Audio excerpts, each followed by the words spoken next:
Okay, so I want to look at this new situation. So we're now examining lesson 11, which really deals with this constant rate idea. And really, this is kind of an extension of proportional relationships, which we looked at yesterday.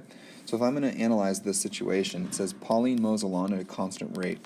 Suppose she mows 35 square feet in 2.5 minutes.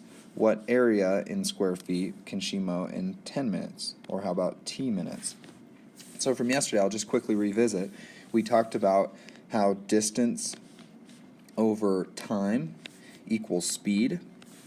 And so in this case, what I'm really given is a distance and a time. So if I take the distance, 35, and I put that over the time that it takes, 2.5, I have a ratio.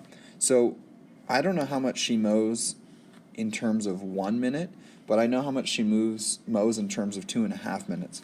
So what a constant rate is, a rate is really when we compare a quantity to one. So a rate is something over,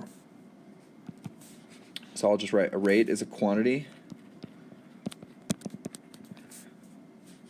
divided by 1. And so the division of 1, as we know, is kind of an identity property. It won't change the value. So really we're comparing two units. So distance in terms of, or amount in this case, of area to the time that it takes. So we're really feeling at a speed or a rate at which we can mow. So if I were to do this, let me see if I can, we'll leave that there. So just dividing 35 by 2.5, that's going to give me the quantity that we mow in 1 minute. So when I do that division, what we end up with is 14 over 1. So notice that these are proportional. If I were to cross multiply, which connects to our idea of proportions from yesterday, that's going to be equivalent. 2.5 times 14 is equal to 35 times 1. But this is going to be a friendly number which I can use in a multitude of ways. So knowing, and I'm going to add some units to this, so what we're really mowing is 14 square feet. So I'll just put square feet per minute. So that's our rate. And that constant rate is a very useful tool in lots of different aspects of math and problem solving. So moving forward, now that I know that unit rate, how can I turn that into an equation which I can graph or make a table and really use it to solve problems? So if I, as I'm here,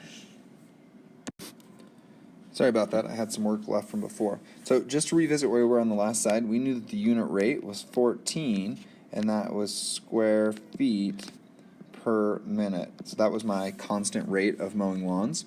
So let's try to turn that into an equation. So if I'm going to think about this, notice that we have two variables. We have the time that we're mowing, and we have the area. So if I want to know the amount that's mowed in a certain amount of time, I could write this as y, which I'm just using to represent the area, and that equals the time. So maybe I'm going to show time is red, and I'm going to color code area is blue. So notice this is the blue. And if I were to put my constant rate, because that's like my multiplier, for every minute that I put into my equation, I have to multiply it by 14. So I'm going to put that 14 here, and then I'm just going to put a t to represent the time, which again I'm just going to circle in red to show that connection. So if you're looking, you see y in this case was the area, t is the time that we're putting into our equation. So I think we know what would happen if I put in a time of 1. So to fill in this table, I'm just going to put in a 1 right there. Sorry, that's kind of a bad 1. So if I do 14 times the time, which in this case is 1, we know we'd get out 14, right? So if I were to then try this let's try it for 10 minutes. So if I did 10 minutes, 14, if we put 10 as the time, the amount or area of lawn we can mow would be 140 minutes. We could put 5 minutes in here. So 14 times 5, that's going to be half of 10, which would be 70. Okay? So if I wanted a specific amount of time, like say somebody said, well, in a half an hour, how much square area could I mow, which might be able to tell me how much I could charge someone if I was actually mowing their lawn. So we could do 14, and I'm going to be mowing for 30 minutes. So again, I'm multiplying the rate, which was that amount per minute, times the time, 30 minutes, and that really equals what comes out. So if I were to do 14 times 30, what is that, 14, let me think about that really quick, 14 and 30, that would be, 420 square feet. Okay, so that would be the area that I could mow in a 30-minute time period. So this table is now pretty complete. At least I wasn't solving a particular amount of time. But what if I put in t minutes?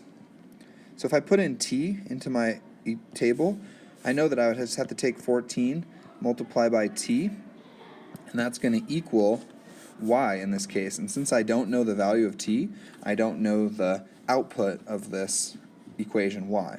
But I could graph so far what I have. So we said after 1 minute, so here I'm over at the graph, I'm just going to put in 1.